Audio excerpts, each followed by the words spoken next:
Hi everyone, a warm welcome to all of you. मैं सत्यम और आप सभी को अपने यूट्यूब चैनल पे स्वागत करता हूं। आइए एक बार फिर हम आपके साथ द हिंदू के एक एडिटोरियल पे कुछ डिस्कशन करेंगे और उससे जो फैक्ट्स, जो वर्ड्स, जो इम्पोर्टेंट वर्ड्स होंगे वो सभी को हम लोग आत्मसात करने का, इंटरनलाइज करने का एक प्रयास करेंगे। तो बिना समय गवाए हुए हम लोग एडिटोरियल के टाइटल की ओर अग्रसर करते हैं और टाइटल से जो एडिटोरियल का सारांश है, जो आर्टिकल का इसेंस है, उसको एक्सट्रैक्ट करने का कोशिश करेंगे। So without any further delay I gonna start the discussion, but I would like to request you all that please like and subscribe this channel if you are new to this one. So the title of this very editorial is The Burden of Tragedy on the Morbi Bridge Tragedy in Gujarat. The burden of tragedy means what? जो त्रासदी होता है, तो उस त्रासदी का बोझ। And on the Morbi bridge tragedy in Gujarat, Gujarat में जो मॉर्बी शहर, गुजरात के मॉर्बी शहर में जो मॉर्बी ब्रिज है, जो हैंगिंग ब्रिज है, तो उसका हैंगिंग ब्रिज का टूटना दैट इज अ ट्रेजेडी। और उसी ट्रेजेडी के कॉन्टेक्स्ट में, उसी हादसे के कॉन्टेक्स्ट में इस एडिटोरियल को लिखा गया है। और आइए हम लोग पैराग्राफ टाइटल से कुछ एक्सट्रैक्ट करते हैं। This is the tragedy, this is the Morbi bridge. So people were allowed to walk into the death trap in Morbi. Morbi में लोगों को मौत के मुंह में जाने दिया गया, मतलब बिना कोई जांच पड़ताल के, बिना कोई फिटनेस सर्टिफिकेट के लोगों को जाने दिया गया। क्राउड कंट्रोल नहीं हो पा रहा था। ऐसे बहुत सारे कंसर्न्स हैं जो सवाल के घेरे में है, जो संदेह के घेरे में है। उस पर सरकार और प्रशासन व्यवस्था गुजरात की दोनों जिम्मेवार है और इस जिम्मेवारी को कहीं ना कहीं, इस अकाउंटेबिलिटी को कहीं ना कहीं फिक्स करना होगा और लोगों को बताना होगा, उसको सार्वजनिक करना होगा। So this context is all about the concerns regarding this tragedy. So now we are moving towards the paragraph of this very title of this very editorial. So the first paragraph is, at least 140 people were killed after a suspension bridge, a tourist attraction in Gujarat's Morbi town, collapsed, sending hundreds of revelers into the Machu river below. कम से कम कितना, 140 लोगों का demise हुआ। और कब? After a suspension bridge, जब एक suspension bridge, hanging bridge जिसको हम लोग बोलते हैं, झूलता हुआ पुल जो है, वो सस्पेंशन ब्रिज क्या होता है? जो एक टूरिस्ट अट्रैक्शन होता है, आकर्षण का केंद्र होता है। सो इन गुजरात का मॉर्बी टाउन में इस ब्रिज का लोकेशन है, वो कोलैप्स होता है। और जिससे क्या होता है? सेंडिंग हंड्रेड्स ऑफ रेवलर्स, है ना, सेंडिंग हंड्रेड्स ऑफ रेवलर्स, जो भी पर्यटक थे जो आए थे घूमने के लिए, तो सैकड़ों पर्यटकों को मच्छू रिवर के नीचे भेज देता है। यानी जैसे ही पुल कोलैप्स करता है, सैकड़ों लोग, पुल के साथ साथ लोग भी पानी में गिर जाते हैं। फिर क्या होता है कि at least 47 of the dead were children.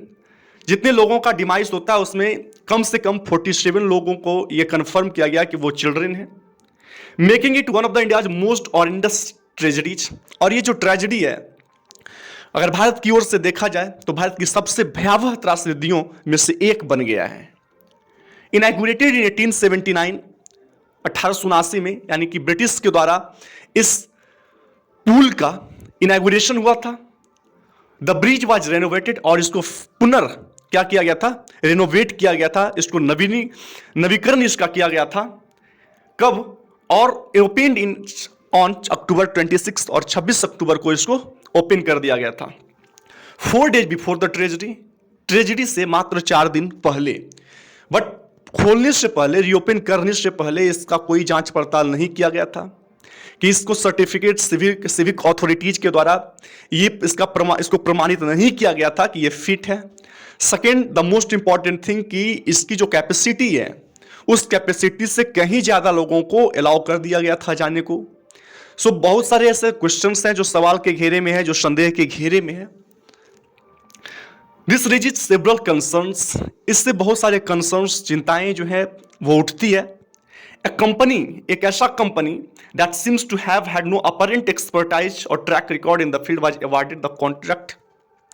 Means जिस कंपनी को ना इस क्षेत्र में कोई अनुभव नहीं थी, कोई विशेषज्ञता मालूम नहीं पड़ रहा था, और उस कंपनी को इस ब्रिज को, है ना, इसका कोई ट्रैक रिकॉर्ड नहीं है, जिसका पहले का कोई वैसा रिकॉर्ड नहीं है जिससे ये मालूम पड़े कि ये कंपनी बहुत अच्छी है, तो वैसे लोगों को ठेका दिया गया था, अवार्डेड द कॉन्ट्रैक्ट, ऐसे लोगों को कॉन्ट्रैक्ट दिया गया था जिसको इस फील्ड में कोई एक्सपर्टाइज मालूम नहीं पड़ रहा होता है, कोई विशेषज्ञता नहीं था, और ना पहले का कोई ऐसा काम है, अनुभव है, जिससे ये पता चल सके कि ये कंपनी एबल है, capable of doing such a work. ऐसी कोई चीज नहीं थी। इवन दिन ऐसे कंपनी को ठेका दिया गया था। तो कहीं ना कहीं मानव के जो जिंदगी है उससे कहीं ना कहीं खिलवाड़ किया गया है सरकार के द्वारा। सरकार ही अकाउंटेबल है, साथ ही साथ सरकार की जो शासन व्यवस्था है, जो प्रशासन व्यवस्था है, both of them are equally responsible for this very tragedy. आइए हम लोग नेक्स्ट पैराग्राफ की ओर मूव करते हैं, that is there are questions about the fitness of the bridge. बहुत सारे क्वेश्चंस हैं कि क्या पुल टिकाऊ था, उसको जब इन्विगोरेट किया गया था, उसको फिर से जब नवीनीकरण किया गया था, तो क्या वो फिट था कि उसको यूज किया जाए पर्यटन के लिए। सो बहुत सारे ऐसे क्वेश्चंस हैं। In any case it was not intended to carry more than 150 people at a time. किसी भी नजरिए से 150 लोगों से ज्यादा एक समय में उस पर जाने का अलाउंस नहीं दिया गया था, अनुमति नहीं दिया गया था, अकॉर्डिंग टू रिपोर्ट्स। ये रिपोर्ट्स के मुताबिक है।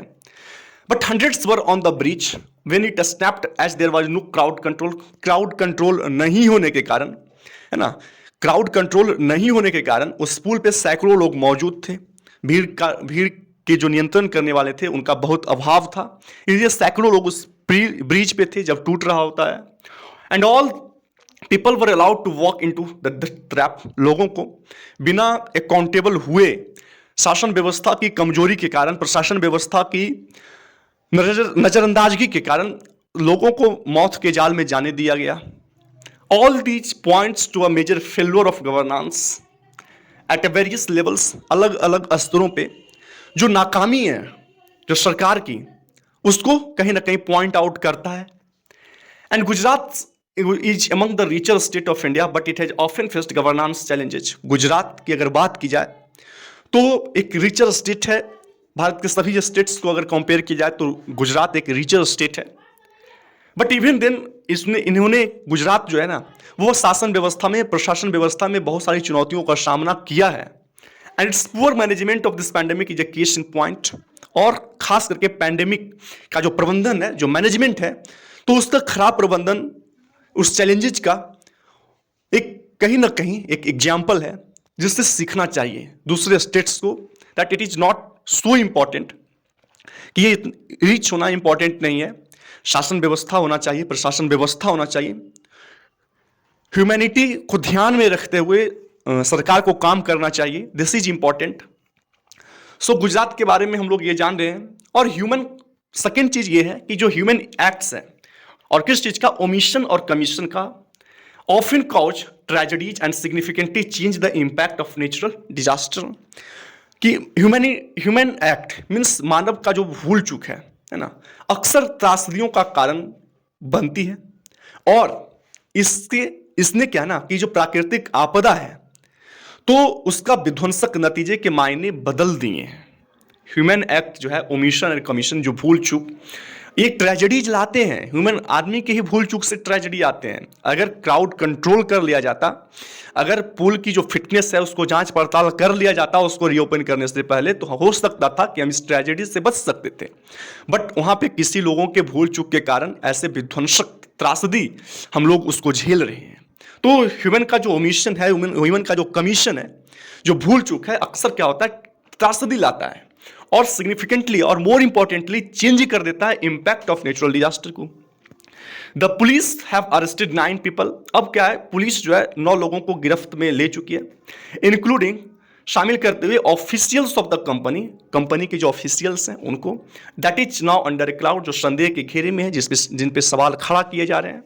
And the government has announced, और गवर्नमेंट अब क्या अनाउंस किए, कॉम्पेंसेशन टू द कीन ऑफ द विक्टिम्स। जितने भी विक्टिम्स हैं उन सभी के किन को उन सभी के संबंधी को सगे संबंधी को कॉम्पनसेशन देने का अलाउंस किया है।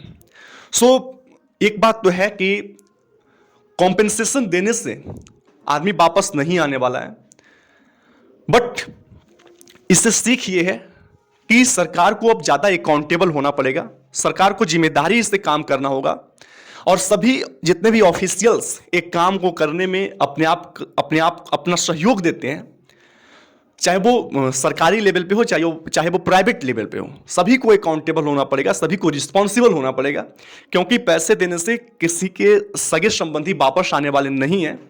They are going to face problems the whole life, they are going to leave. एक बार पैसा मिल जाएगा बट प्रॉब्लम्स जो है उनके साथ जिंदगी भर रहने वाले हैं। सो बहुत सारे ऐसे कंसर्न्स हैं। A thorough inquiry and the fixing of accountability must follow quickly। एक थॉरो इंक्वायरी होना चाहिए, गहन जांच होनी चाहिए और अकाउंटेबिलिटी को फिक्स करना चाहिए, जिम्मेदारी को तय करना होगा और ये सभी काम जो है ना बहुत जल्दी से करना होगा। The findings should be made public, और जो कुछ भी उससे पता चले उस सभी को सार्वजनिक करना होगा जितना जल्दी संभव हो सके। And the guilty must face exemplary punishment, और जो गिल्टी हैं, जो दोषी हैं, उनको एग्जेम्पलरी पनिशमेंट देना होगा, उनको उचित क्या देना होगा, उनको उचित पनिशमेंट करना होगा। Coming out of the long restrictions and on travel necessitated by the कोविड-19 पैंडेमिक, जब कोविड-19 पैंडेमिक के समय में ट्रैवल और टूरिज्म को ठप कर दिया गया था, तो उससे बाहर निकलते ही people all over the world appear to be binging on the travel and outings. सभी लोग क्या हुए, ट्रैवल और आउटिंग्स पे जाने लगे। उसी तरह से एक और घटना के बारे में जिक्र किया गया है कि स्टैम्पेड इन सियोल, साउथ कोरिया, सियोल की राजधानी साउथ कोरिया में एक भगदड़ में 154 लोगों का मौत होता है last week. In India also, Bharat में भी record number of people are thronging tourism pilgrimage spots, means बड़े बड़े तादाद में लोग पहुंच रहे हैं, है ना। टूरिज्म और पिलग्रिमेज जितने भी पर्यटन के स्थल हैं, वो सभी स्थल पे, उस सभी जगहों पे बड़े बड़े तादाद में लोग आ रहे हैं। While tourism and travel are powerful engines of the economy, we know very well कि टूरिज्म जो है और ट्रैवल जो है किसी भी देश के, किसी भी राज्य की इकोनॉमी का एक बहुत बड़ा इंजन होता है, उससे बहुत पैसा आता है। That is not important. The most important thing is that there must be more attention paid to ensure that they are safe and sustainable. सबसे इंपॉर्टेंट काम क्या है कि there must be more attention paid. ज्यादा ध्यान हम लोगों को उस तरफ देना चाहिए जो इस बात को सुनिश्चित कर सके कि दे आर सेफ और सस्टेनेबल। वैसे जगहों पे जाना क्या है, सेफ है, सुरक्षित है और सस्टेनेबल है ना, सस्टेनेबल है। Tourist and pilgrimage centers around the country should carry out safety and environmental audits to ensure that crowd management and safety protocols are in place to avoid tragedies such as this. जो tourist और pilgrimage centres है, जितने भी ऐसे केंद्र हैं country के चारों ओर, मीन्स कंट्री में जहां भी ऐसे सेंटर्स हैं जो सेंटर ऑफ अट्रैक्शन है, शुड कैरी आउट, उनको क्या करना चाहिए, carry out safety and environmental audits, सुरक्षा को लेकर और पर्यावरण को लेकर लेखा जोखा तैयार रखना चाहिए, ताकि इस बात को इंश्योर किया जा सके कि जो क्राउड मैनेजमेंट है, भीड़ का जो नियंत्रण है और सेफ्टी प्रोटोकॉल्स जो है आर इन प्लेस, वो लागू होना चाहिए, ताकि ऐसे ट्रेजेडीज को क्या किया जा सके, अवॉइड किया जा सके, इससे बचा जा सके। Second one is what, development of new centres where large numbers of people are expected should account for such contingencies.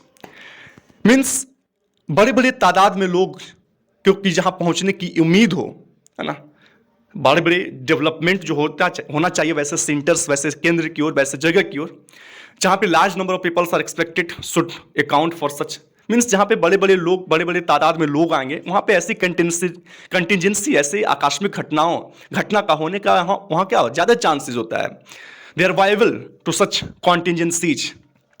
So the rapid pace of road and infrastructure development in ecologically sensitive areas such as the Himalayas should be in accordance with topographic limitations.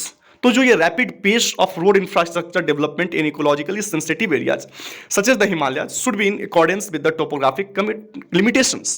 Means Himalaya जैसे जो ecologically sensitive है, जो पारिस्थितिकी रूप से संवेदनशील जगह है, तो ऐसे जगहों में सड़क का या फिर बुनियादी ढांचे का जो रैपिड, जो तीव्र डेवलपमेंट उसका हो रहा है, तो उस सभी डेवलपमेंट को स्थानीय, है ना, स्थानीय और जो टोपोग्राफिक लिमिटेशंस हैं, है ना, जो भौगोलिक बनावट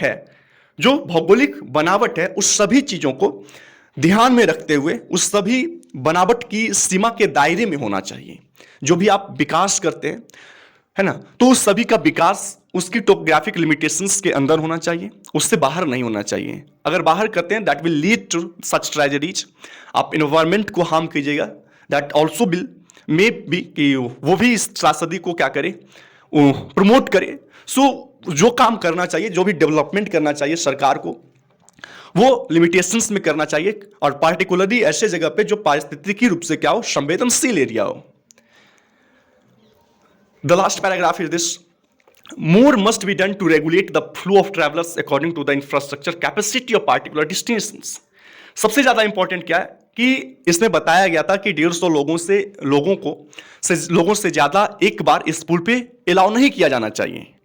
बट इवन देन क्या हुआ कि क्राउड कंट्रोल के अनएबिलिटी के कारण वहां जाने दिया गया, और ऐसे त्रासदी से आज हम जूझ रहे हैं। ऐसी त्रासदी को आज हमारा देश सामना कर रहा होता है। सो सबसे ज्यादा इंपॉर्टेंट क्या है, more must be done to regulate, इस बात को रेगुलेट करने के लिए कि जो फ्लो ऑफ ट्रैवलर्स हैं, लोगों का जो आवागमन है, जो आने जाने का है, वो किसके अकॉर्डिंग होना चाहिए, according to the infrastructure capacity. जो इंफ्रास्ट्रक्चर है उसके कैपेसिटी के अनुसार होना चाहिए। Tourism promotion campaigns must include, जो टूरिज्म को प्रमोट करने का जो कॉम्पेन्स है, तो उसको उसमें क्या इंक्लूड करना चाहिए, उसमें क्या शामिल करना चाहिए उस कॉम्पेन में, creating safety awareness among visitors में, जो पर्यटक हैं, जो आते हैं, तो उस विजिटर्स में सेफ्टी अवेयरनेस, सुरक्षा को लेकर जागरूकता प्रमोट करना होगा।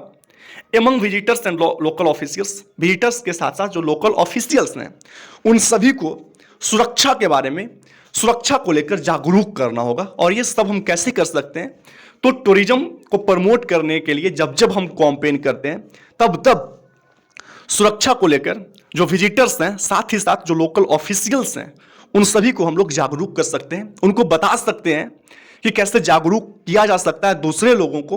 एंड दिस इज इंपॉर्टेंट, क्योंकि जो जाने गई हैं वो कभी वापस आएंगे नहीं। हमारी जो कंडोलेंसेस हैं उन परिवारों के साथ है, but they are not going to क्या कम नहीं कर सकता है हमारी कोई भी कंडोलेंसेस है, बट एक सहानुभूति, एक सिंपैथी है, बट वो डायल डाउन नहीं कर सकता है उनकी जो ग्रीफ है, उनकी जो डिस्ट्रेस है उसको। इवन देन इससे हम लोग सीख सकते हैं, और सीखने की बात ये है कि सरकार साथ साथ जो लोकल पीपल हैं, जहां भी ऐसे सेंटर ऑफ अट्रैक्शन हैं, जहां भी ऐसे केंद्र हैं, तो उन सभी केंद्र पे सरकार के साथ साथ जो लोकल अथॉरिटीज हैं, लोकल पीपल हैं, उन सभी को जागरूक होना पड़ेगा सेफ्टी को लेकर, सुरक्षा को लेकर। And this is the end of this very article. और आशा करते हैं कि इस आर्टिकल को आप समझ पाए होंगे, एंड मोर इम्पॉर्टेंटली कि आप इस सभी को जो आप समझते हैं, जो पढ़ते हैं, उसको आत्मसात करने की कोशिश करेंगे। This is the most important thing. One should learn from anything, what ever you read. जो कुछ भी आज आप पढ़ते हैं, the most important thing is not that what you know, the most important thing is that whatever you know you are able to reveal it or not। आप उसको reveal करते हैं या नहीं, समाज में उसको दिखाते हैं कि नहीं, डिस्प्ले कर पाते हैं कि नहीं। This is more important for me I think, and even for you it should be. And so हम लोग फिर कल मिलते हैं, तब तक के लिए धन्यवाद। Take care, have a nice day, thank you, bye bye.